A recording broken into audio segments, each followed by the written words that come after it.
बिस्मिल्लाहिर्रहमानिर्रहीम अस्सलाम वालेकुम। मेरा नाम मोहम्मद बिलाल है और आप देख रहे हैं हमारा यूट्यूब चैनल। तो हुकूमत ने एक लिस्ट तैयार कर ली है, मुख्तलिफ अशिया उन्होंने चुन चुन कर जो कि लग्जरी आइटम्स हैं, ज़्यादातर मिडिल क्लास लोग भी यूज़ करते हैं, जिसमें मेकअप आ गया, क्रीम्स आ गई, मोबाइल्स आ गए, गाड़ियाँ आ गई, या इस तरह की कुछ और लग्जरी चीज़ें हैं जिनके ऊपर GST 25% तक ले जाने की तजवीज़ तैयार कर ली गई है। ये GST पहले 17% था, तमाम चीज़ों के ऊपर ही 17% ही था, चाहे वो माचिस की डिब्बी है, चाहे वो कार है, 17% गवर्नमेंट का टैक्स था।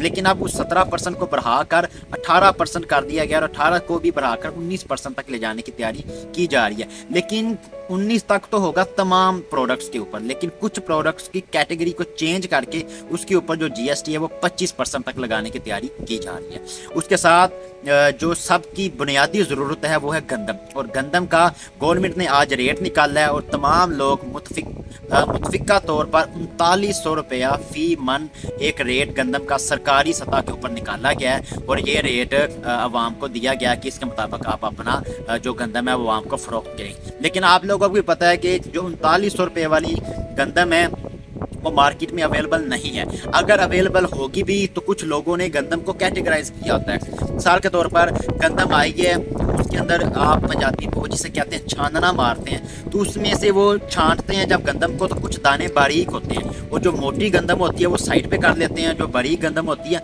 वो 3900 रुपया मिल सकती है। लेकिन जो एक अच्छी गंदम है जो लोग पसंद करते हैं वो ज़्यादातर मार्केट में 4500 से ऊपर के रेट के ऊपर अवेलेबल है।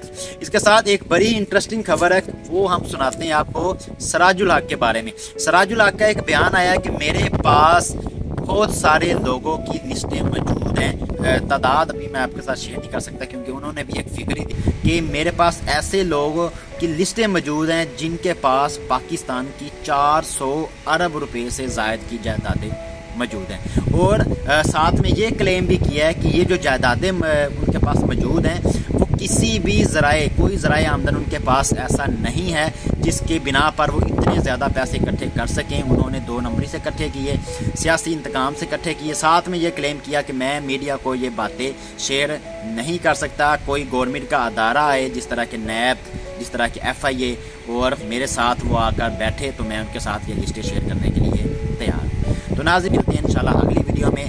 तब तक अपना और अपने इस चैनल का ख्याल रखें। पाकिस्तान जिंदाबाद।